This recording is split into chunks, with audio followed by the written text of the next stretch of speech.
કોંગ્રેસના પડકે રહ્યો છે અને વર્તમાન જે ગ્રામ પંચાયતોની ચૂંટણી થઈ એ ભલે સિમ્બલ ઉપર ના હોય પણ તમામ પંચાયતોની અંદર એ 80% સરપંચો કોંગ્રેસ પાર્ટીની વિચારધારાવાળા ચૂંટાણા છે અને એની જે એક પરિવર્તનનો જે પવન છે જે ગ્રામ્ય વિસ્તારમાંથી હવે પરિવર્તન લોકો ઈચ્છી રહ્યા છે એ એની લેબોરેટરી છે અથવા તો એનો ટેસ્ટ છે અને આવનાર સમયની અંદર આપ સૌને મારી બે હાથ જોડીને વિનંતી કે જિલ્લા અને તાલુકા પંચાયતની ચૂંટણી એ દિવાળી ઉપર આપણે આવવાની છે અને જિલ્લા અને તાલુકા પંચાયતની ચૂંટણીમાં નીચેથી એવા ઉમેદવારો પસંદ કરજો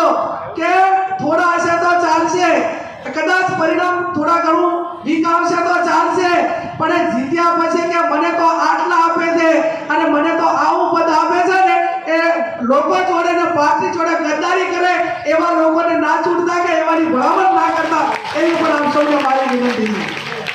આજે ગૌરવથી બનાસકાંઠાના તમામ ધારાસભ્યોને અભિનંદન આપવાનું મન થાય સાહેબ